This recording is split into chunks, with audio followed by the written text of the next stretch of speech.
He's got a gun. I repeat, the suspect is armed and aggressive. Get officers here now, or I'm taking matters into my own hands. Ryder Ashford screamed into his phone, his face pressed against the glass, veins throbbing in his neck. Outside, 3 teenagers stood frozen on the sidewalk, holding nothing but a shattered drone remote and a terrified silence. "Please, sir, we're just—" Emery started. "Back off!" Ryder roared, slamming the window open. "You picked the wrong house today. You're done. It's over." The late afternoon sun draped the manicured lawns of Oak Creek in a heavy golden haze. It was the kind of neighborhood where the grass was measured in millimeters, and the silence was only broken by the hum of electric luxury sedans. For Emory Kennedy, Sterling Walker, and Oscar Turner, it was enemy territory, not because they wanted it to be, but because the air here felt thinner, tighter, whenever they walked through it. They were triplets, though you wouldn't know it at a glance unless you caught the identical cadence of their laughter or the way they moved in a protective orbit around one another. They were 15, black, and currently arguing over the aerodynamics of a high-tech quadcopter constructed from recycled carbon fiber and 3D printed parts.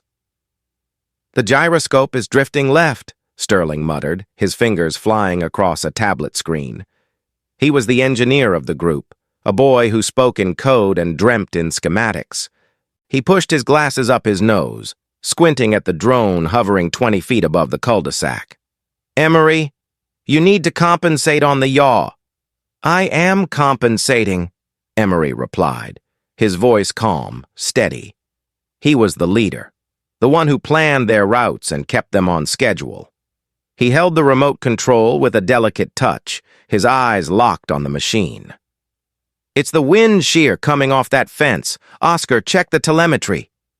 Oscar Turner, the artist and the heart of the trio, looked up from his sketchbook. He wasn't monitoring data, he was sketching the way the shadows fell across the grand colonial house at the end of the street. "Telemetry is boring," Oscar said, though he dutifully glanced at the secondary monitor strapped to his chest. "Battery is at 60%, but look at the light on that house, guys. It's oppressive. It looks like a fortress." The house in question belonged to 422 Oak Lane. It was a sprawling estate with high hedges and security cameras that pivoted like predatory birds. Inside that house, Ryder Ashford was having the worst week of his life, and he was looking for something to break. Ryder stood in his home office, surrounded by shredded documents. He was a man who wore expensive suits that currently felt too tight. At 45, he was a mid-level executive at a defense contracting firm, a man who had built his life on the appearance of success. But the foundation was rotting. An internal audit had started at his firm 3 days ago. Files were missing. Money had been moved to offshore accounts that Ryder swore he could explain, but the explanations were running out. He took a swig of scotch, his hand trembling. He hadn't slept in 30 hours. Every phone call made him jump. Every car driving past felt like the FBI. "Relax, Ryder," he whispered to himself, pacing the hardwood floor. "You just need time. Just a few more days to liquefy the assets and get the hell out." He walked to the window, needing air, needing to see that the world was still under his control. What he saw instead made his blood run cold. 3 black teenagers, standing on the edge of his property line. One was holding a controller. Another had a tablet. A drone was buzzing near his second-story window, the window of his office. Paranoia, cold and sharp, pierced through his alcohol-induced haze. "They're filming," his mind screamed. "They know. Someone sent them." "What are you doing?" Ryder hissed, his knuckles turning white as he gripped the windowsill.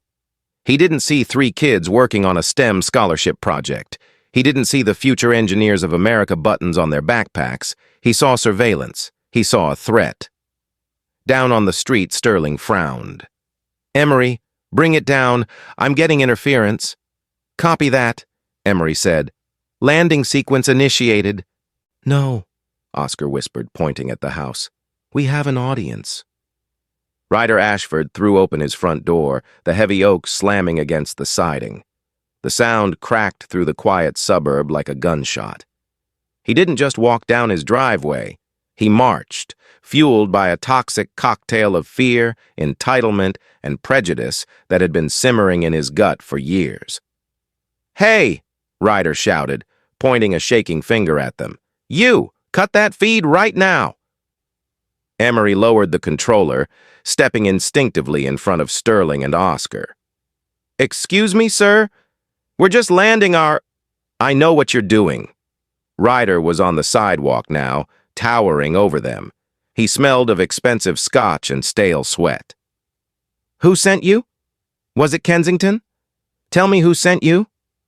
"Nobody sent us," Sterling said, his voice cracking slightly. "We're testing a prototype for the state science fair. We have a permit to operate in public airspace." "Public airspace?" Ryder laughed, a harsh, jagged sound. "You're hovering over my private property. You're casing the place. I see you. I see what this is." Ryder looked at the three boys, hoodies, sneakers, backpacks. He didn't see children. He saw the enemy. He saw the physical manifestation of his impending downfall. If he could stop them, if he could control this, maybe he could control everything else falling apart in his life. "Get off my street," Ryder spat. "It's a public road, sir," Oscar said softly. That was the wrong thing to say. Ryder's face turned a shade of violent crimson. The logic didn't matter. The law didn't matter. All that mattered was that he was Ryder Ashford, and he was being challenged by three kids who, in his worldview, didn't belong in his zip code. "I'm not asking," Ryder growled, reaching into his pocket for his phone. "I'm finishing this." Emery Kennedy had been raised by a woman who taught him that panic was a luxury he couldn't afford. Naomi Newman had drilled situational awareness into her sons since they were old enough to walk. Assess, adapt, de-escalate. Those were the rules. But Naomi wasn't here, and Ryder Ashford was moving with the erratic energy of a man unhinged. "Sir, we're leaving," Emery said firmly, grabbing the drone from the grass where it had landed. "Pack it up, guys, now." "Not so fast," Ryder snapped. He stepped in front of Emery, blocking their path to the main road. He was a large man, soft around the middle, but heavy enough to be a wall. "Give me the camera. I want the SD card." "It doesn't have an SD card," Sterling explained, clutching his tablet to his chest. "It streams telemetry directly to the cloud. There's no footage of you." "Liar," Ryder lunged. It happened in a blur. Ryder swiped at the drone in Emery's hands. Emery twisted away to protect the machine. Months of work, their ticket to college scholarships, and Ryder's hand connected with Emery's shoulder instead. The shove was hard, uncoordinated, but forceful. Emery stumbled back, tripping over the curb and falling onto the asphalt. The drone clattered to the ground, a rotor snapping off with a sickening crunch. "Emery!" Oscar yelled, rushing to his brother. Sterling stood paralyzed, his eyes wide behind his glasses. "You can't touch him! That's assault!" "Assault?" Ryder's eyes were wild. He looked at the broken drone, then at the three boys who were now looking at him with a mixture of fear and defiance. He realized he had crossed a line, but Ryder Ashford didn't back down when he crossed lines. He dug trenches. He needed to be the victim. He needed to control the narrative before these kids could. He pulled out his phone, his fingers fumbling over the screen. "I'm calling the police," Ryder announced, his voice taking on a performative shake. He backed away toward his driveway, putting distance between them to sell the threat. "You attacked me, you're trespassing, and you attacked a homeowner." "We didn't touch you!" Oscar cried out, helping Emery up. Emery's elbow was scraped and bleeding, dark blood welling up against his skin. "You pushed him!" Ryder held the phone to his ear, his eyes locking onto Emery's. A cold smile touched his lips, the smile of a man who knew how the system worked, or at least how it usually worked for men like him. 911? "Yes, I have an emergency," Ryder said, his voice pitching up an octave into feigned hysteria. "I'm at 422 Oak Lane. I have 3 intruders. They're aggressive. They're refusing to leave." The boys stood in stunned silence, watching a grown man fabricate a reality that could get them killed. "He's lying," Sterling whispered, his hands shaking. "Emery, he's lying to the police." "We need to record this," Emery said, wincing as he held his arm. "Oscar, phone, now!" Oscar fumbled for his phone, raising it just as Ryder escalated his performance. "He's reaching for something," Ryder screamed into the receiver, turning his back to the boys so the operator couldn't hear their silence. "I think he has a gun! One of them has a gun! I'm fearing for my life! Send everyone!" The air left the street. The birds seemed to stop singing. "A gun?" Emery breathed. "Sir, stop! We don't have weapons!" Ryder spun around, pointing at them. "Stay back! I said stay back!" He wasn't talking to them anymore. He was performing for the recording that would be played in court later. He was building his defense. "We have to go," Sterling said, panic rising in his throat. "We have to run." "No." Emery grabbed Sterling's backpack strap. "If we run, we look guilty. If we run, they chase us. We stay right here. We put our hands where they can see them. We wait for Mom." "Mom is 2 towns over," Oscar said, his voice trembling. "She won't get here in time." "Then we wait for the cops," Emery said, though his heart was hammering against his ribs like a trapped bird. "We tell the truth." Ryder was still on the phone, pacing his driveway like a caged tiger. "They're threatening me! They said they're going to burn the house down! Hurry!" He hung up and looked at the boys with a look of pure malice. "You're done," he sneered. "You think anyone is going to believe you over me? Look at this neighborhood. Look at me. Look at you." It was a gut punch of a sentence, heavy with the weight of history. Ryder knew the script. He knew the casting. He was counting on the prejudice of strangers to do his dirty work. Emery straightened his spine. He reached into his pocket slowly. "Don't you move!" Ryder shouted. Emery ignored him, pulling out his phone with 2 fingers. He didn't dial 911. He dialed the only number that mattered. "Mom," Emery said when the line clicked open. His voice didn't break. "Code red, Oak Lane. A man called the cops. He said we have a gun." There was a pause on the other end, a silence deeper than the ocean. Then a voice that sounded like steel wrapped in velvet spoke. "Are you safe right now?" Naomi Newman asked. "For the moment, he's on his driveway. We're on the street. Put your hands visible. Do not argue. Do not run. I am 6 minutes out." "He says we have a gun, Mom." "I heard you. Keep the line open. Emery?" "Yeah? I'm coming." The silence of Oak Creek was shattered not by bird song, but by the wail of sirens. They came from both ends of the street, a cacophony of sound that made Ryder Ashford stand taller and the triplets shrink closer together. 2 cruisers screeched to a halt, boxing the boys in. Doors flew open. "Hands! Let me see your hands!" The shout was guttural, adrenaline-fueled. Officer Miller, a rookie with shaky hands, was behind the door of the first car, his service weapon unholstered and leveled at Emery's chest. "Get on the ground! Face down! Now!" Emery, Sterling, and Oscar dropped to their knees instantly. They had practiced this. It was a drill Naomi had run with them since they were 12. Interlock fingers behind head, elbows out. Speak only when spoken to. Narrate your movements. "We are complying!" Emery shouted clearly. "We are unarmed! We are getting on the ground!" They lay on the hot asphalt, the grit digging into their cheeks. The drone, the Icarus, lay in a broken heap a few feet away, looking suspiciously like debris from a struggle. Sergeant Valerie Franklin stepped out of the second vehicle. She was a veteran officer, a black woman in her 50s with eyes that had seen every lie a human being could tell. She didn't draw her weapon, but her hand rested on the holster. Her eyes swept the scene. She saw 3 terrified teenagers on the ground. She saw a drone. She saw a white man in a bespoke suit standing in his driveway, pointing like an emperor ordering an execution. "That's them!" Ryder yelled, rushing toward the officers. "Thank God you're here! They have a gun! The one in the middle, he has it in his waistband!"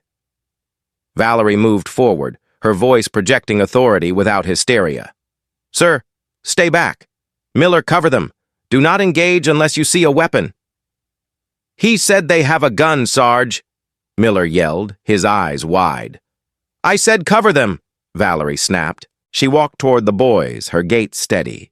She ignored Ryder for a moment, focusing on the kids. "Boys, listen to me carefully. I'm Sergeant Franklin. I need you to stay exactly as you are. Do not move your hands." "Yes, ma'am," Emery said, his face pressed to the road. "We don't have a gun. It's a drone controller.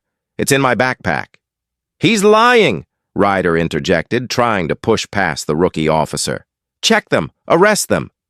Valerie turned on Ryder, her expression hardening. "Sir, step back onto your property, or I will place you in the back of my car for obstruction. Do you understand me?" Ryder bristled. "I'm the victim here. I called you. And I'm securing the scene," Valerie said. She looked back at the boys. "I'm going to approach you. I'm going to pat you down for my safety and yours. Is that understood?" "Yes, ma'am," they chorused. Valerie approached Emery first. She was methodical, professional. Her hands moved quickly over his waistband, his pockets, his ankles. Nothing. She moved to Sterling. Nothing. Oscar. Nothing. "Miller, stand down," Valerie called out, her voice dropping the sharp edge. "Clear. No weapons." "What?" Ryder screamed. "Check the bushes! They must have tossed it when they heard the sirens."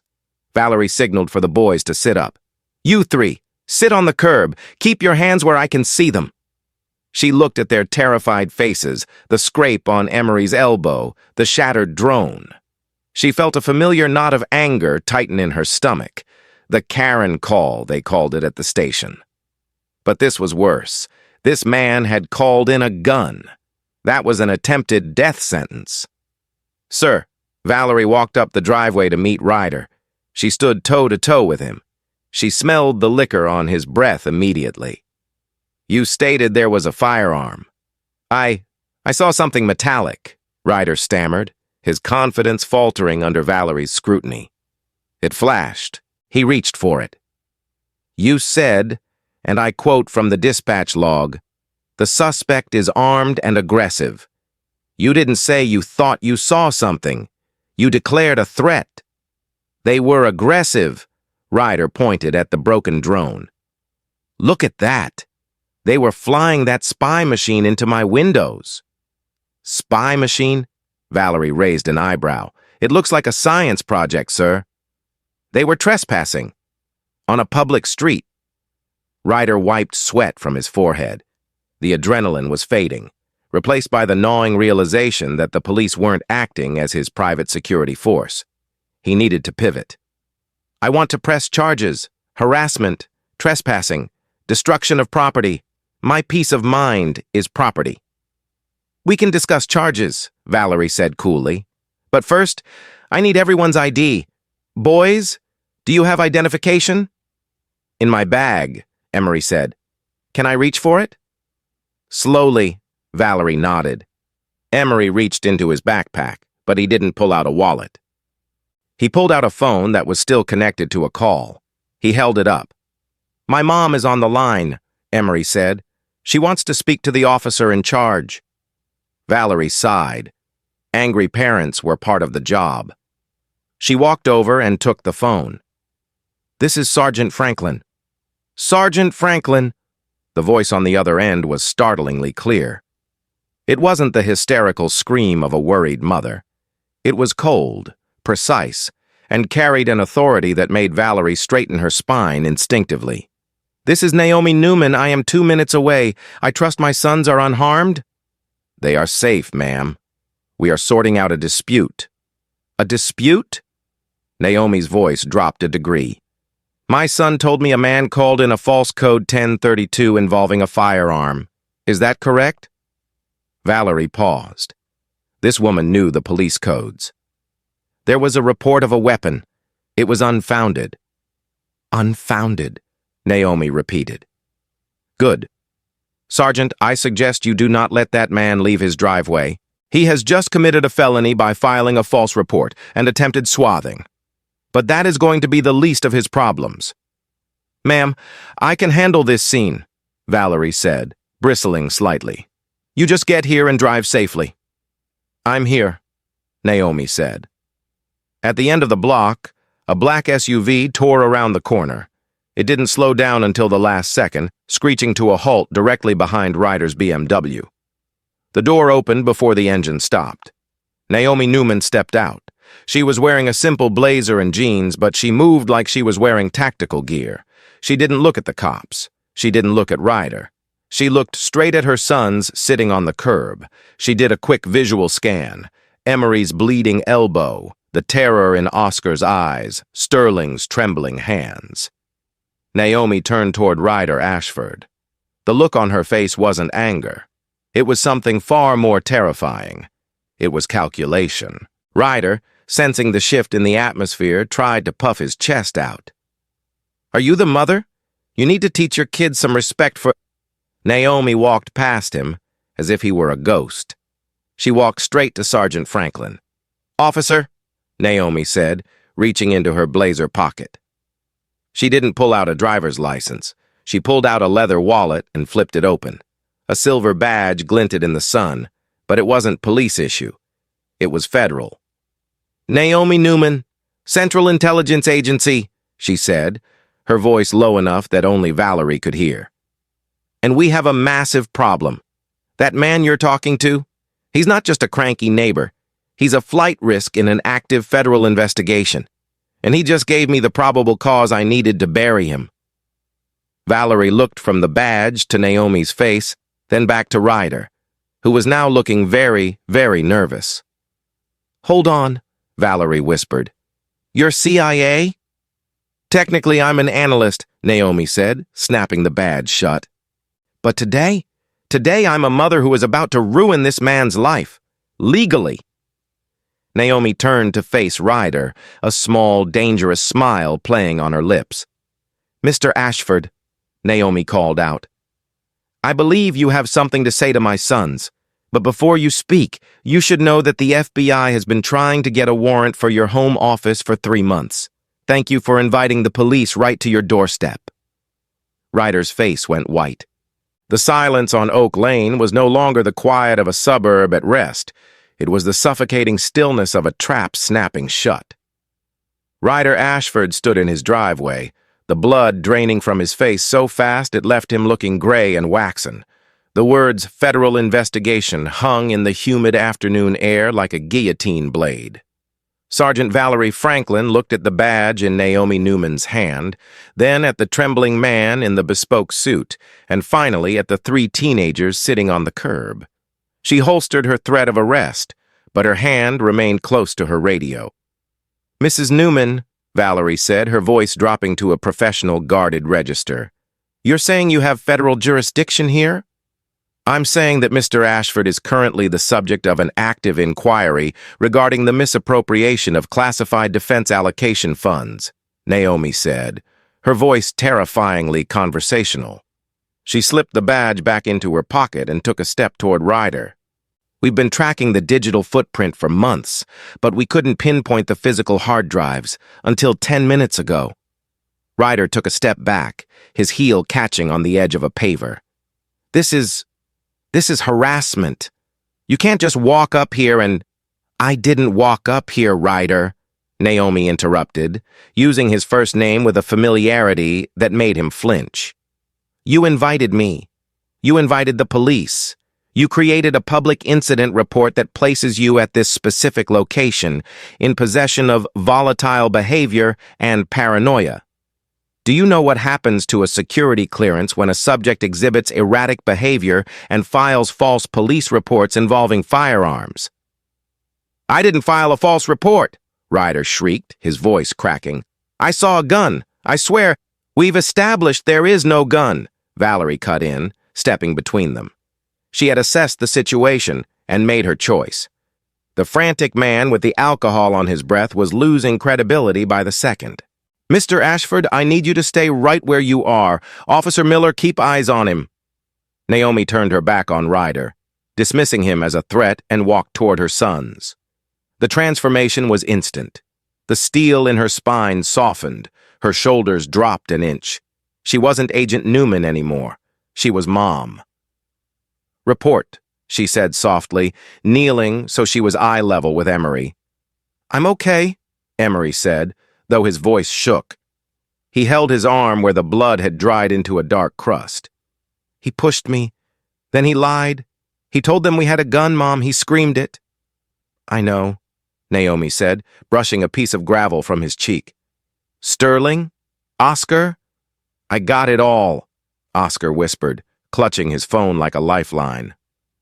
"I recorded the call. I recorded him screaming about the gun when nobody was moving." "Good. That's your insurance," Naomi said. She looked at Sterling, who was staring at the ground, hyperventilating slightly. "Sterling, look at me. Breathe. 4-7-8 count. In for 4, hold for 7, out for 8. She waited until his breathing slowed. "You three did exactly what you were trained to do. You de-escalated, you complied, you survived. I'm so proud of you." "Am I under arrest?" Ryder shouted from the driveway, unable to handle the loss of control. "Why are you talking to them? They're the criminals." Naomi stood up slowly. She turned to Sergeant Franklin. "Sergeant, my son has evidence of a false report on his phone. I'd like to file formal charges for assault on a minor, Emery's arm, and filing a false police report." Valerie nodded. "We'll need to take statements. But first, I need to secure the scene. If what you say about the federal angle is true—" "It is," Naomi said. She pulled out her own phone. "I'm calling the case officer in charge. They'll want a warrant for that house before he has time to shred anything else." Ryder's eyes bulged. He lunged toward his front door. "You're not going in my house! Mr. Ashford, stop!" Officer Miller yelled. Ryder didn't stop. He scrambled for the door handle. It was a panicked, irrational flight response. "Miller, restrain him!" Valerie barked. It was over in seconds. Ryder, a man who had spent his life thinking he was untouchable, was spun around and pressed against his own front door. The cold steel of handcuffs clicking around his wrists was a sound that echoed louder than the sirens. "You're making a mistake!" Ryder spat, his face pressed against the wood. "I know people! I know the mayor!" "You have the right to remain silent," Miller recited, breathless but firm. Naomi watched, her face impassive. She walked over to where Ryder was being held. "You should have just let them fly the drone, Ryder," she said quietly. "You should have just let them be kids. But you had to be the hero of your own twisted story. Now everyone gets to read the ending." The ride home was quiet. The adrenaline crash had hit the triplets hard. Emery sat in the front seat, his arm bandaged from the first aid kit in the trunk. Oscar and Sterling were in the back, leaning against each other. Naomi drove with precise, controlled movements. She didn't turn on the radio. She needed to hear her sons breathe. "Is he going to jail?" Sterling asked, his voice small in the quiet cabin. "For tonight, probably," Naomi said. "For the false report and resisting arrest. But that's just the beginning. The FBI has been building a case against his firm for months. They were waiting for a mistake. Ryder just gave them a neon sign." "He looked so scared," Oscar said, looking out the window. "When the cops put the cuffs on him, he looked like he didn't understand how it was happening." "People like Ryder never think the rules apply to them," Naomi said. "They think the world is built to cushion their falls. When they hit the pavement, it's a shock." When they pulled into their own driveway, a modest, warm house in a diverse neighborhood 10 miles from Oak Creek, the difference in atmosphere was palpable. Here, there were neighbors waving, kids playing basketball in the street. It was safe. Inside, the boys collapsed onto the living room couches. Naomi went straight to the kitchen to make tea, her universal remedy for shock, but her phone started buzzing. "It's Auntie Val," Naomi said, glancing at the screen. "And 3 other people." "Mom," Oscar said from the couch. He was holding his phone. I think I messed up." "What did you do?" Naomi asked, setting the kettle down. "I sent the video to the group chat, the future engineers chat, just to show them why we wouldn't be at the meeting tomorrow. And Marcus reposted it, and then someone else reposted it. It's on Twitter. It has 50,000 views." Naomi walked over and took the phone. She watched the video. It was shaky but clear. It showed the three boys standing with their hands up, terrified. It showed Ryder screaming about a gun that didn't exist. It showed the sheer, unadulterated hate in his face. The caption Marcus had added was simple. "This is what engineering while black looks like in Oak Creek." "It's not 50,000 anymore," Sterling said, refreshing his own feed. "It's trending, Mom. Oak Creek is trending." Naomi handed the phone back. "Okay, we need to get ahead of this. We are not hiding. We did nothing wrong." "But people are going to be mean," Emery said, touching his bandage. "The comments are already starting. Some people are saying we must have provoked him." "Let them talk," Naomi said fiercely. "Truth has a vibration, boys. It rings different. That video, that's truth. Ryder's lie, that's static. It'll fade." By evening, the story had jumped from Twitter to the local news. The footage was undeniable. The contrast between the aggressive, screaming man and the polite, compliant teenagers was striking. But the real bombshell dropped at 6 p.m. A news anchor, looking grave, read a breaking update. Developments in the Oak Creek disturbance took a turn this evening as federal agents were seen entering the home of Ryder Ashford. While initially arrested for filing a false police report, sources say Ashford is now a person of interest in a larger investigation involving defense contract fraud. Authorities are crediting the initial 911 call made by Ashford himself for alerting local police to his location at a critical time. Sterling started laughing. It was a nervous, incredulous sound. He called the cops on himself. He literally swatted himself into a federal indictment. "That," Naomi said, sipping her tea, "is what we call a self-inflicted wound." But the night wasn't over. The new way of karma Naomi had hinted at wasn't just legal. It was social and financial, and it was moving at the speed of light. Ryder Ashford spent the night in a holding cell that smelled of bleach and despair. He hadn't been allowed to call his lawyer yet, because the feds had put a hold on his processing. When he was finally released on bail the next morning for the local charges, he walked out of the precinct expecting to handle this. He would spin it. He would sue the city. He walked out to find his wife, Karen, waiting in her car. She didn't unlock the doors immediately. She stared at him through the glass, her eyes swollen from crying. When he finally got in, the silence was heavy. "Drive," Ryder muttered. "I need a drink." "You don't have a job, Ryder," Karen said, her voice devoid of emotion. "The firm fired you at 8 a.m. They sent an email. They cited the morality clause in your contract." "They can't do that," Ryder snapped. "I'll sue them." "And the bank called," she continued, merging onto the highway. "They've frozen our accounts. All of them, even the joint ones. They said it's a federal seize order." Ryder felt his stomach drop. "It's a mistake. I'll fix it." "And the school," Karen said, finally looking at him with a mix of pity and disgust. "The private school called. They don't want the girls coming in today. They said the disruption is too great. Parents are pulling their donations." "This is insane," Ryder screamed, slamming his hand on the dashboard. "Because I yelled at some kids? Because of a misunderstanding?" "No, Ryder," Karen said softly. "Because you were laundering money.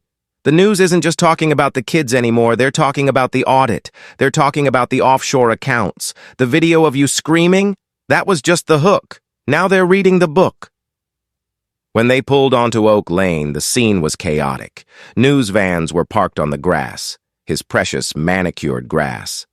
A specialized FBI evidence team was carrying boxes out of his front door. His neighbors, the people he had tried so hard to impress, were standing on their porches, watching. They weren't sympathetic, they were filming. Ryder watched as agents loaded his computer, his files, his safe into a van. He saw his neighbor, Mr. Henderson, shaking his head and pointing at Ryder's car. The karma was precise. Ryder had attacked the triplets because he felt they didn't belong, because he wanted to protect his fortress. In doing so, he had invited the very forces that would dismantle that fortress brick by brick. Naomi had told the boys about responsibility. Ryder was about to learn that responsibility wasn't just a concept. It was an avalanche. Back at the Newman house, the mood was somber but lighter. The boys were working on the drone again. Sterling had salvaged the flight controller. "We can rebuild the frame," Sterling said, soldering a wire. "The internals are fine." "We should paint it," Oscar said, sketching a new design. "Bright yellow, so nobody can say they didn't see it." "We should name it," Emery added. "Icarus is bad luck. He flew too close to the sun." "How about Phoenix?" Naomi suggested, leaning against the doorframe. "Rising from the ashes." "Corny," Emery smiled, "but accurate." "Mom," Emery put down the screwdriver, "is he going to be okay? Ryder?" Naomi looked at her son, amazed by his capacity for empathy even after everything. "No, baby, he's not. He's going to lose his house, his job, and his freedom. He's going to prison for a long time, not just for what he did to you, but for what he did to his country."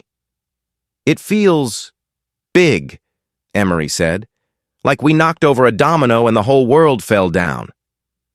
"You didn't knock it over," Naomi corrected him. "He did. You just refused to be crushed by it." She walked over and kissed the top of his head. "And that is the most important lesson. When someone tries to make you small, you stand up. The rest takes care of itself." The phone rang again. It was the State Science Fair Committee. They had seen the video. They weren't calling to disqualify them. They were calling to ask if the boys would be willing to present their project as the keynote speakers. "We'll think about it," Naomi told them. She hung up and looked at her sons. "Karma isn't just for the bad guys," she said, a genuine smile breaking through. "Sometimes it hits the good guys too, just in a better way." But the story wasn't quite over. Because while Ryder was falling, the system that created him was still standing. And the triplets, now thrust into the spotlight, had a decision to make. Were they just victims, or were they leaders? The weeks following the incident on Oak Lane did not bring peace to Ryder Ashford. They brought a slow, grinding erasure of his existence. He was no longer Ryder Ashford, the successful defense contractor. He was Defendant Ashford, a man whose name was now synonymous with a spectacular viral self-destruction. He sat in the plush, leather-scented office of his attorney, Marcus Thorne, a man whose hourly rate used to be a status symbol Ryder bragged about. Now it was a ticking clock on his dwindling savings.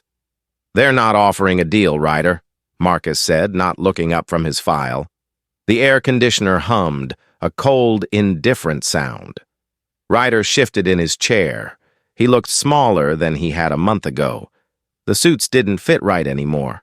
He had lost 20 pounds from stress and a diet of whiskey and regret. "What do you mean, no deal?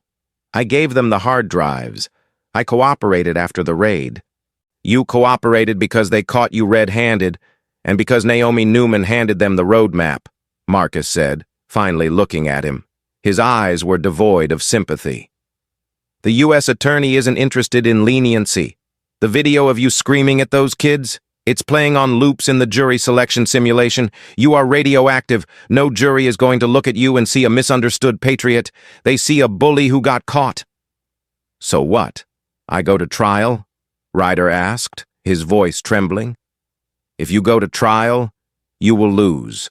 And you will get 15 to 20 years for the fraud, plus the hate crime enhancement they're tacking onto the false report charge." Ryder felt the room spin. "Hate crime? I didn't use any slurs. I was protecting my property. You weaponized the police against 3 unarmed black children because you didn't like where they were standing," Marcus said sharply. The intent is clear. The new way the prosecutor is talking about? They want to make an example of you. They want to show that the phone call is just as dangerous as the trigger. Ryder slumped back. So what's the option? Plead guilty to all counts. Take the 7 years, pay restitution, and... Marcus paused, sliding a piece of paper across the desk. There's a stipulation from the civil suit the Newman family filed. Ryder looked at the paper. What is this? It's a restorative justice clause. Naomi Newman insisted on it. She doesn't just want your money, Ryder. She wants your perspective. Ryder read the clause. His face went pale. I can't do this. You want me to volunteer? In their neighborhood? It's either that or federal prison for a decade longer, Marcus said, closing the folder. The choice is yours. But let me tell you something, Ryder. Your wife called me this morning. She's filing for divorce. She's taking the girls to her sister's in Vermont. You are alone in this. If I were you, I'd start learning how to say, I'm sorry, and actually mean it. While Ryder's world was shrinking to the size of a plea agreement, the world of the Kennedy Walker-Turner triplets was expanding in ways they hadn't anticipated. The garage at the Newman house had become a workshop of frenetic energy. The Phoenix was no longer just a drone. It was a symbol. The story of its destruction had brought donations from tech companies, engineering firms, and anonymous strangers. They had better motors, higher capacity batteries, and carbon fiber that cost more than their car. But the pressure was different now. The gyroscope is still vibrating at high speeds, Sterling said, frustration leaking into his voice. He rubbed his eyes under his glasses. If we present this at the state fair and it wobbles, they'll say we only got in because of the pity vote, because of the viral video. Emery looked up from the navigation code. We're not a charity case, Sterling. We're engineers. Are we? Oscar asked quietly from the corner where he was painting the chassis. Or are we just the Oak Creek kids? Even the principal looks at us differently now, like we're fragile. Naomi stood at the door, listening. She walked in, carrying a tray of sandwiches. You're only fragile if you let them break you, she said, setting the tray down on a workbench cluttered with wires. People are always going to have narratives about you. Ryder had one. The news has one. But the machine, she pointed to the drone. The machine doesn't care about narratives. It cares about physics. It cares about aerodynamics. You build it right, it flies. You build it wrong, it falls. That's the only truth that matters right now. Emery picked up a screwdriver. He looked at his brothers. Mom's right. We make it perfect. Not for Ryder, not for the news, for us. They worked through the night. The silence of their garage wasn't the silence of a trap like on Oak Lane. It was the silence of creation, of 3 minds working in perfect synchronization to build something that could rise above the noise. The State Science Fair was held in the massive convention center downtown. It was a cathedral of intellect, filled with rows of poster boards, bubbling beakers, and nervous teenagers adjusting their ties. But this year, there was a buzz that had nothing to do with science.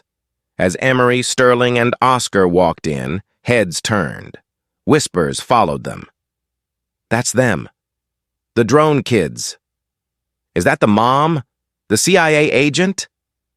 Naomi walked behind them, wearing her sunglasses even indoors, radiating an aura of, don't even think about it. They set up their booth in the center aisle. The Phoenix sat on a pedestal, gleaming in bright, defiant yellow. It looked aggressive, sleek, and utterly professional. The judges approached at 10 a.m. One of them was Dr. Aris Thorne, the head of the engineering department at the State University. He was a man known for shredding students' dreams with a single question about drag coefficients. So, Doctor, Thorne said, looking over his spectacles at the boys, this is the famous Icarus replacement. It's the Phoenix, sir, Emery said, standing tall. And it's not just a replacement. It's an evolution. I've read the specs, Thorne said, tapping his clipboard. Autonomous obstacle avoidance using LiDAR and optical flow. Ambitious for high school? Does it work? Or is it just a pretty paperweight with a sad backstory? The air around the booth froze. It was the test. Thorne was checking to see if they were riding the wave of sympathy. Sterling stepped forward. He didn't look at his shoes. He looked Thorne in the eye. The optical flow algorithm runs at 60 frames per second. We wrote the code ourselves in Python, optimizing for low latency processing. It doesn't just avoid obstacles, it maps them in real time. Show me, Thorne challenged. Oscar picked up the controller. Emery, arm the motors. The convention center had a netted flight zone. A crowd gathered as the boys moved the drone to the cage. It wasn't just students. News crews who were covering the human interest angle were there too. Spinning up, Emery announced. The props whirred to life, a low, powerful hum that sounded nothing like the toy Ryder had swatted out of the air. Take off, Oscar commanded. The Phoenix shot into the air with startling speed. It hovered perfectly still, locked in place by Sterling's code. Initiate evasive maneuver sequence, Emery said. Sterling tossed a series of foam balls into the cage, aiming directly for the drone. It was a dance. The Phoenix dodged left, dipped right, and spiraled upward, the movements fluid and organic. It didn't just react, it seemed to anticipate. The crowd gasped. Now the landing, Oscar said. Blind! Emery turned his back to the cage. He wasn't looking at the drone. He was looking at the telemetry data on his tablet. Descending. 3, 2, 1, contact. The drone touched down so softly it didn't even bounce. The silence held for a second, and then the convention center erupted. It wasn't polite applause. It was a roar. Dr. Thorne looked at the drone, then at the boys. A slow smile spread across his face. The latency, he asked. What is it? 12 milliseconds, Sterling answered. That's better than military grade, Thorne muttered. He wrote something on his clipboard, underlined it twice, and looked up. Gentlemen, that was exceptional. Not for a high schooler, for an engineer. Later that afternoon, they were called to the main stage. They hadn't just won their category, they had won Best in Show. Emery took the microphone. He looked out at the sea of faces. He saw his mom in the front row, recording on her phone, tears streaming down her face behind her dark glasses. Thank you, Emery said, his voice echoing. A few weeks ago, someone told us we didn't belong in their neighborhood. Someone told us we were a threat. They broke our machine. He paused, looking at his brothers. But you can't break an idea. You can't break the truth. We belong in the sky. We belong in the lab. We belong wherever our minds can take us. And if anyone tries to ground you, just build better wings. The standing ovation was deafening. It washed over them, cleansing the memory of the hot asphalt on Oak Lane, 3 months later. The courtroom was quiet, but not the trap-like silence of Ryder's driveway. It was the solemn, heavy silence of judgment. Ryder Ashford stood before the judge. He wore an orange jumpsuit now. The bespoke suits were evidence in a forfeiture locker. His hair was graying at the temples, unkempt. Naomi sat in the back row. She didn't bring the boys. They had school. They had lives. This part, the grinding gears of justice, was for her to witness. Mr. Ashford, the judge said, peering down, you have pleaded guilty to wire fraud, conspiracy to defraud the United States, and filing a false police report with the intent to intimidate based on race. Do you have anything to say? Ryder looked back. He saw his wife's empty seat. He saw the empty seats where his friends used to be. He saw Naomi Newman sitting with a posture that suggested she could dismantle the building if she chose to. Ryder's voice was a rasp. I thought I was protecting my world. I thought I was the good guy. I was wrong. I lost everything because I couldn't see past my own fear. I am sorry. It is too late for sorry to save your freedom, Mr. Ashford, the judge said. but perhaps it is not too late to save your soul. The gavel banged. 7 years in federal prison, followed by 3 years of supervised release, and pursuant to the agreement with the victims, you will forfeit the property at 422 Oak Lane. Ryder's head snapped up. The house. The house, the judge confirmed. It will be sold, and the proceeds will be used to fund a STEM scholarship program for underprivileged youth in the district, specifically the Phoenix Grant. Ryder slumped. The ultimate karma. His fortress, the symbol of his exclusion, would be sold to fund the very future he tried to arrest. Naomi walked out of the courthouse and into the bright sunlight. She put on her sunglasses. She took a deep breath. The air tasted clean. She pulled out her phone and called the boys. "It's done," she said. "Is it over?" Emery asked. He was in the background, the sound of a university cafeteria behind him. They were touring MIT. "The legal part is over," Naomi said. "But your part, the flying part, that's just starting." "We're at the robotics lab, Mom," Sterling's voice chimed in. "They have a wind tunnel." "Go play," Naomi smiled, walking down the courthouse steps. "Fly high." The screen fades from the bright, hopeful image of the boys walking into MIT to a close-up of Emery, Sterling, and Oscar today. They are older, confident, standing in a modern workshop filled with drones. "We didn't let that day define us," Emery says to the camera. "We let it fuel us." "But not everyone has a mom who's a CIA agent," Oscar adds with a wry smile. "Not everyone has a video that goes viral.